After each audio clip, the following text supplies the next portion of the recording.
AAA games is a place where trends are followed and stuff gets dropped pretty often. Sometimes it's good that they get rid of something annoying, like crypto stuff in games. Not many people are doing that anymore, but there are also things that they drop that we miss. Hi folks, it's Falcon, and today on Game Ranks, 10 things AAA games need to bring back. Starting off with number 10, bring back taking risks with established franchises. Nowadays, it really feels like AAA publishers are playing it way too safe with their established franchises. Instead of ever trying to do anything new and innovative, they take the path of least resistance to do the boring, expected thing rather than something surprising. And when I say the boring, expected thing, I don't mean making another game, like just throwing some new levels together. That's not playing it safe, actually, nowadays. Sometimes that can be really good. Playing it safe usually isn't. I mean, playing it safe like, oh, we'll make a game that's hopping onto this trend. Let us do what the other games publishers are doing. Now, that's not to say we're not getting the prequels and reboots that are meant to be like the old games or straight up remakes. Those are safe too. They are proven to be successful and they'll very likely make at least a little bit of money. You just don't see that many sequels that are really challenging anymore. Like Metal Gear Solid 2, for instance. Like Sons of Liberty is such a left field, we're going to bait you into thinking this is a normal sequel, and then you're literally not Solid Snake. In fact, we're going to play at the guy who is obviously Solid Snake not being Solid Snake and kind of pretending that he's possibly dead, but he's not. Iroquois Pliskin, he's obviously Solid Snake. Come on, man. My name is Pliskin. Iroquois Pliskin, Lieutenant Junior Grade.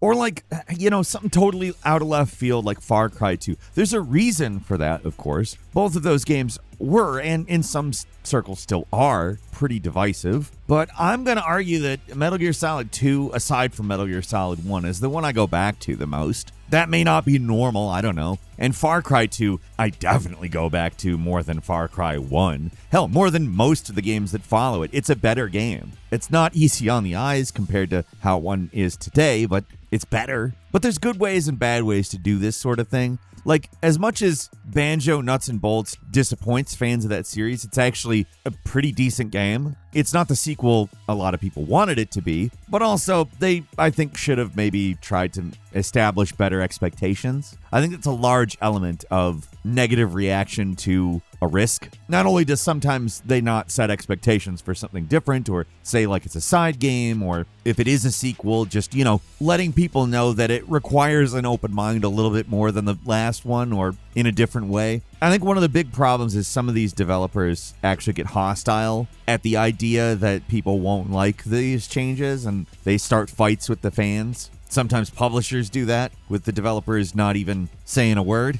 That particularly sucks. And there is real danger in taking risks with an established IP, especially with large vocal groups of players using weaponized discontent to possibly damage a game's sales. We are not in the same world anymore. Like, you used to be able to make a game, usually when people wanted a game, and it would sell. Now you make the game, you have to market demand for that game into existence. I mean, you still used to have to do that, but it wasn't because of market saturation. It was more because you were making a new type of game that took risks. But the thing is, the fans can also market discontent into existence too. Companies are definitely balancing a lot of plates when they put out a new game, especially one that would take any risks. So a lot of them just consider potential backlash and say, best way to mitigate this is to just go as predictable as we can, follow a trend, not try anything new, blah, blah, blah. Which sucks because that's just a way to produce an endless feedback loop where companies keep finding more excuses to make boring sequels and probably my least favorite version of this, chasing the games as a service model. That's maybe not considered as safe as it was a year or two ago. They all thought that was the safe bet. They were wrong about that. Anyway, the industry is getting hurt as a whole here. We're starting to reach a point where AAA gameplay barely feels like it's meant for new audiences because all these publishers are just trying to court old fans, or if they are trying to court new fans, it's not really because they think their series is good, but rather because they think a new business model is good. But the thing is, there's one Fortnite. There's not 100 Fortnites. There's not exactly a lot of room at that table for other people. AA games are usually where you see the most innovation in any era, but AAA games really did used to have some of the more interesting and innovative games. And we don't really see that anymore. They're usually very easy to digest, very safe, and, very bland. I mean, that's generally speaking. Obviously, not every single AAA game is lacking in innovation or interesting new ideas. Like, the 2 new God of War games were probably a pretty big risk, and it worked out pretty well, I think. Obviously, the first was the bigger risk over the second. Changing the gameplay of the entire series to something different, that's a big risk. And it worked out, and those games are great. But, in general, the industry seems to be pretty scared of doing anything new and unique, though, especially with established franchises.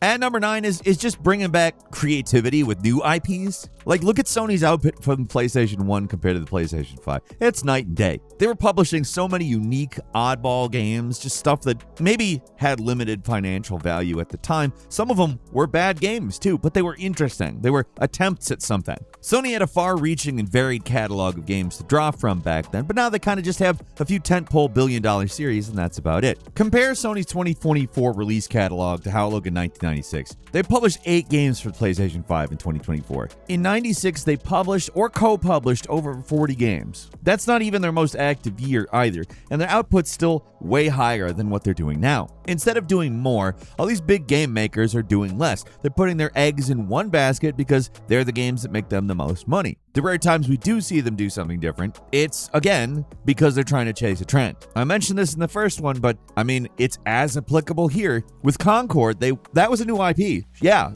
I mean, you could say that contradicts what I'm saying here, but it was also essentially just another hero shooter that Sony scooped up because they wanted to get in on the games as a service bandwagon.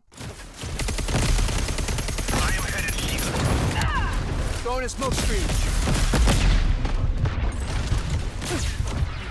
That seemed like such a safe investment not long ago. It's hard to get excited about that, And it's not just that they're focusing on popular long-running series. It's also becoming more and more common for AAA games to be based on popular IPs like Star Wars or Marvel. And I'm not even saying these are bad games. It's just that it's hard to get excited about that because, I mean, we've been there. We've done that. Sony used to do weird and wonderful stuff from Japan Studio or Media Molecule. Like, remember Journey? I love Journey. That's such a cool game. And I don't know. Nothing like that anymore. Not from, the big publishers anyway. And hell, look at Xbox. It's basically a spiritual successor to Dreamcast, which was like Innovation Central. But, I mean, that changed, obviously. Don't see all those odd and interesting games coming out from them anymore. The closest thing was Hi-Fi Rush, and, well, it was a success, so naturally, they gave them the boot. I don't care about the financials of these companies. I don't care it's more or less profitable to do one thing or the other. I like video games, and I want more interesting games, and it's disappointing how few of them we get from major publishers anymore.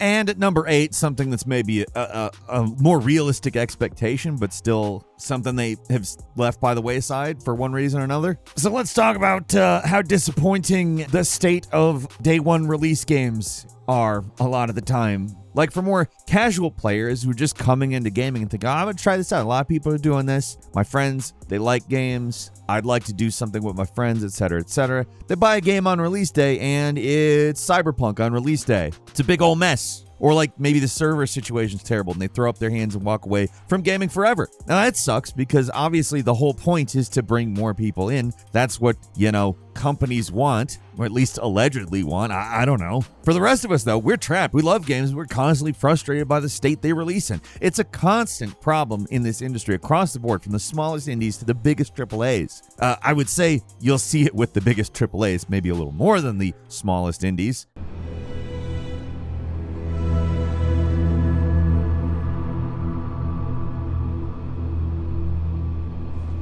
Indies kind of know that their whole reputation is riding on things and often get a little grace because they're a little more apologetic about it. And plus, you understand their situation a little bit more when it's like two people making some really ambitious game compared to, 1,000. Release now, fix later. It's just too acceptable as a practice for developers nowadays, though. And gamers are just getting sick of it. It's a situation that is getting better in some ways, but worse in others. Like, the entire early access release model is built around fixing it later, but it's a different expectation. In some ways, I find that a lot more acceptable because it's a way of making games that has a lot of positives, but it also has negatives with it. A lot of the best games do start out as early access, but there is a limit to what people expect. But when these multi-billion-dollar companies start calling their games early access, and they're basically finished games that aren't finished games, because that's not how they finish games anymore, I don't like that. An exception to that rule I'm gonna give is Baldur's Gate 3. Larian is kind of a AAA developer, kind of an indie.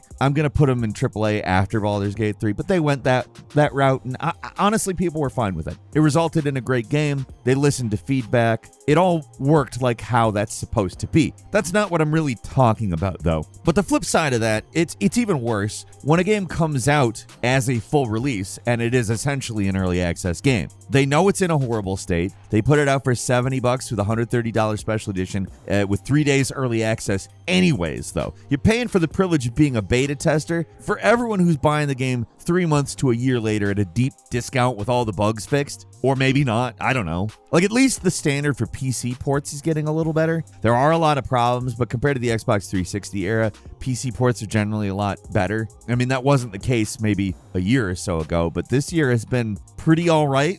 I don't want to pretend that I don't understand that games are incredibly difficult and complex to make. But the average consumer wants something that works. They don't really care about a lot of other things. And the way a lot of big AAA publishers put out broken games and barely support them, it's really eroding the average gamer's confidence in the whole industry. And that's really ultimately who matters. And with the new gamers that you want to become that gamer, all it takes is one bad experience for a highly anticipated game, and someone might be out for good. I'll go see a movie.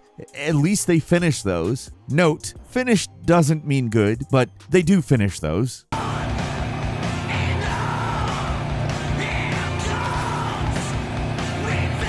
And number 7 is bringing back functional menus. It's a more specific thing, but do we really need these Destiny-style menus in every game? I don't understand developers' fascination with this kind of menu. The only explanation I can think of for why so many people use it is because it's essentially the same on PC and consoles, like making the experience more uniform, but it sucks. If you don't know what I'm talking about, I mean, all these games where there's a digital cursor on the menu, so you have to manually drag around stuff and pretend to have a mouse even though you don't, instead of just cycling through options like a regular menu when using a controller. On PC, I guess less irritating because you have a mouse, but everywhere else, you don't. Like, does the act of actually moving the cursor really add anything? It makes stuff take way longer. It's awkward and unnecessary. In comparison to the copycats, the original Destiny menus actually did it a lot better too. So all the things you interact with, they're big, the cursor's fairly fast, and the later copycats did it worse. Like, things got smaller and smaller, the cursor moved slower and slower. It just sucks. So many console games have just given up on menu design. It sucks. I mean, when they used to get creative, you'd see some really bad menus. I mean, Mass Effect Andromeda's menu is not good. But in general, games menus used to be easier to use, and that's really the important thing. The options should be easy to identify, but just with a glance, and it should be fast to use them. A lot of modern games do manage to clear that low bar, but a lot of them don't.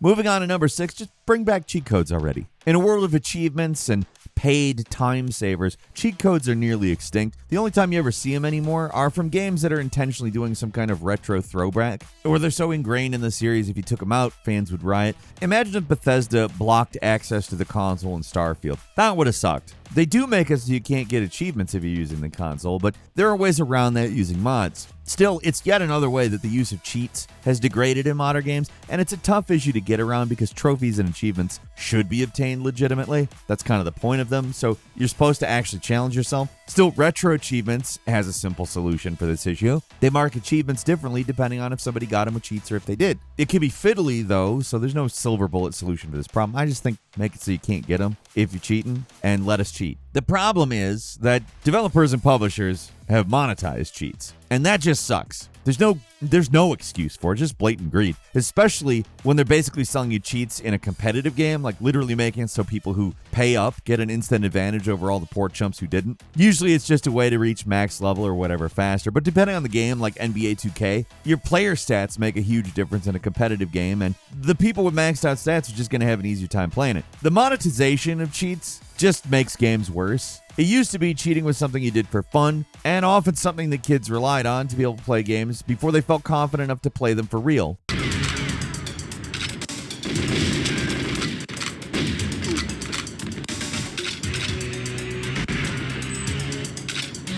Now many games, there's no options out there. You either watch your big brother play them or nothing. Cheat codes used to be the grand unifier. They made it so everyone could play and even beat a game. You didn't even have to be a savant or grind away hours of your precious life to do it in, a lot of games that give you a tough time. In some ways, accessibility options are becoming the new cheat codes, at least depending on how powerful they are. The one that really lets you fine-tune the difficulty or make it so you can see collectibles, stuff like that. They're great for people that need them, but you know what accessibility options don't have? Big head mode. So bring back cheats. They weren't fair, but they were fun.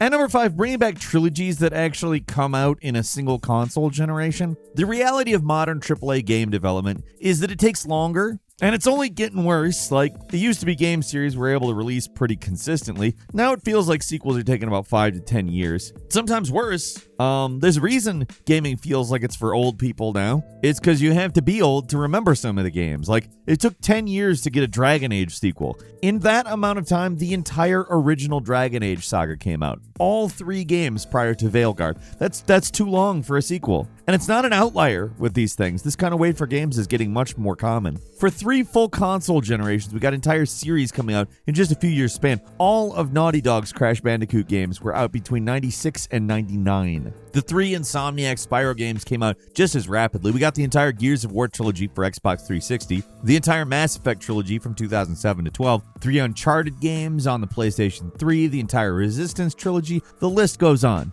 Now, we know that developers had to crunch like crazy to make these insane production dates, but the problem with modern games is that so many devs feel like they have to completely reinvent the wheel with every new game. And here's the thing, I was complaining a little bit about not innovating, but let's talk about Yakuza. So the Yakuza / Like a Dragon games come out pretty constantly. We get 3 of them in less than a year, and there's another one coming out in 2025. But these games change. Like a Dragon Infinite Wealth is nothing like the original Yakuza game. But here's the trick. They make games in a way that they're smart about it. They're not afraid to reuse assets like crazy because they tend to not move around in terms of location very much. They definitely improve upon the models and add new things, new mechanics, new story stuff. Like I said, these games change a lot, but if you know your way around Kamurocho, you know your way around Kamurocho.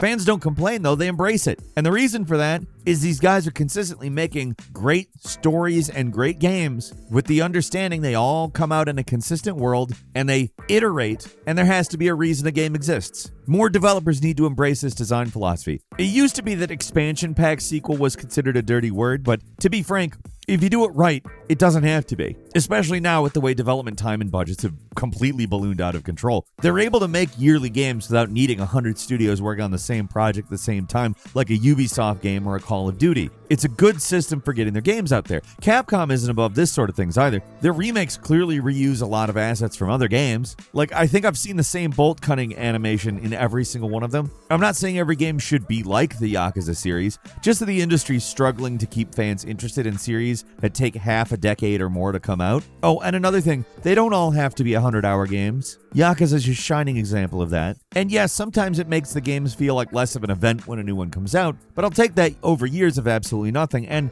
if I'm completely honest, I still get excited for every Yakuza. And number 4, bring back split-screen multiplayer and co-op. Couch co-op used to be the de facto way to play games, but it's getting harder and harder to do, even with games that thrive on that sort of play. The recent Dragon Ball Sparking Zero has a local versus mode, but you can only play it on one map, which is essentially a white void, and it sucks. It's no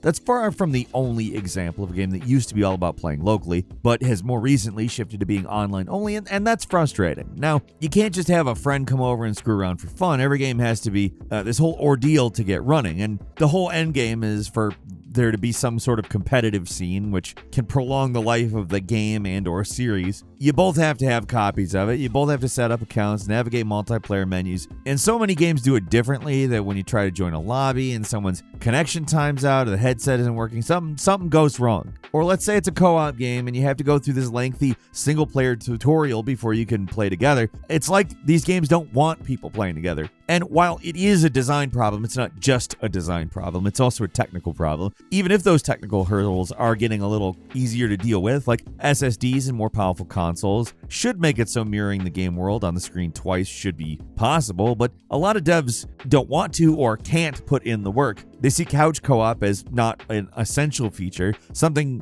people online won't complain about per se, but it's a feedback loop because all those online people are playing the game online. They're not the log-off types. All their friends and family are probably online, so they don't care about split screen. Or maybe not that many people actually play in the same room anymore. I don't know. I don't have the numbers. Maybe it really isn't a priority, but it still should be. Nintendo at least mostly gets this. Sure, a lot of their games run like crap when it's played by more than one player, but at least you could do it. And number 3, bring back games that are actually worth the asking price.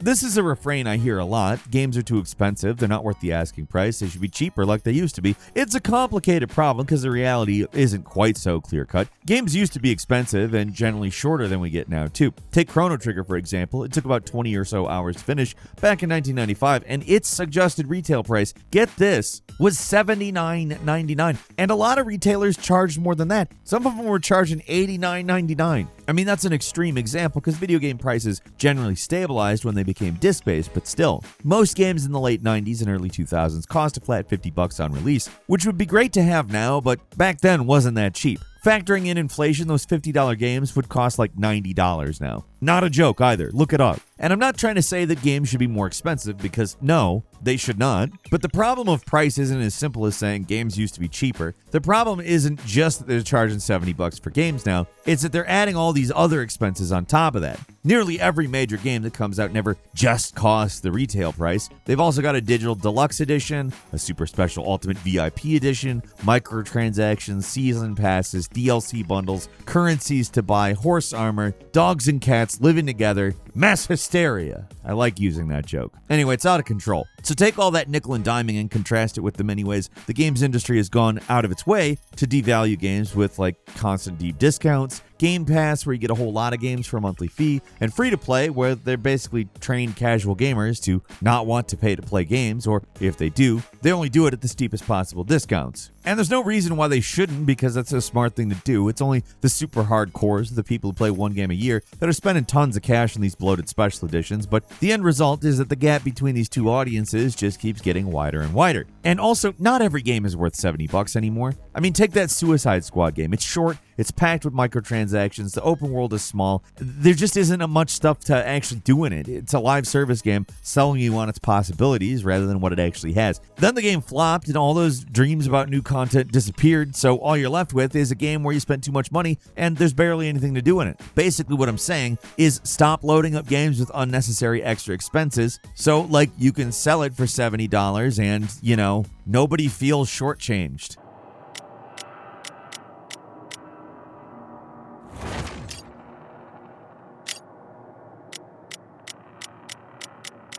Like the fact that $70 is a base price for a game that's not complete, that's crazy. If you're going to make us pay that much, give us a completed product that has everything.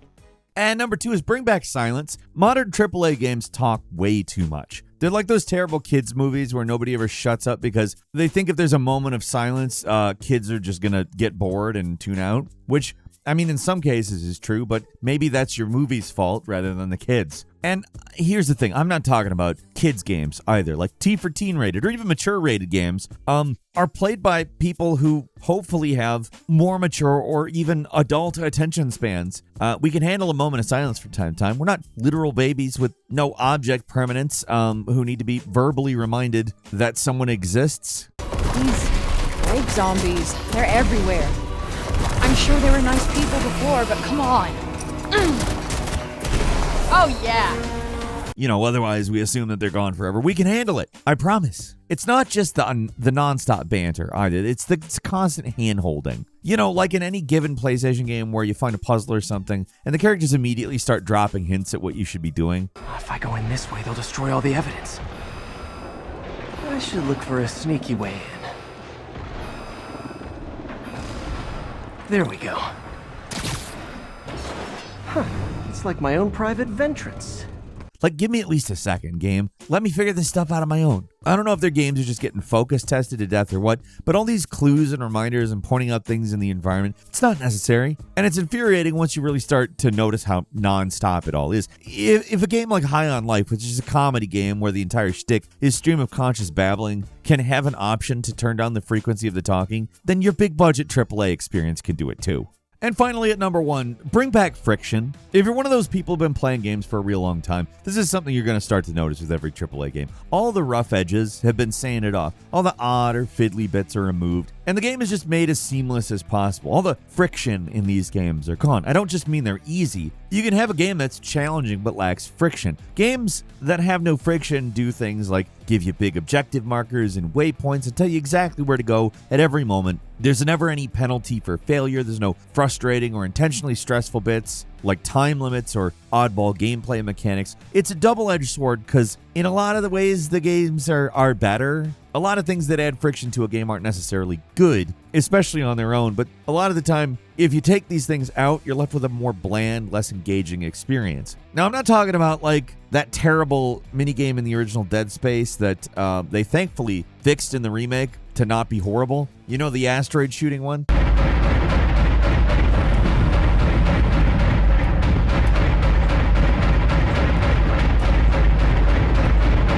Yeah, that one. I mean, that's an example of friction that it's good that they fixed, but a lot of the time it's not like that. A lot of the time it's something like a puzzle that's not super obvious or a boss that has a trick to it that is actually pretty hard to figure out. These things are also friction, but they're friction done well, and they're really satisfying to get over the hump. The modern AAA gaming landscape is just a little too safe, a little too afraid of frustrating or challenging players in any but the most understood ways. Basically, if it's a Souls thing, then that gets a pass, but everything else doesn't. Like, so you can have hard boss fights, but God forbid, a forced stealth section. I don't know, maybe that's not the best example, but maybe something like Dead Rising's time limit makes more sense. The first Dead Rising had a lot of friction. There was a time limit and hostages to save who were stupid and helpless, and if you ran out of time, the game was basically over. The only way to continue was to start over. It could be annoying, but it was a unique experience that made the original game something special. They tried to completely remove that central friction in the fourth game by completely eliminating the time limit,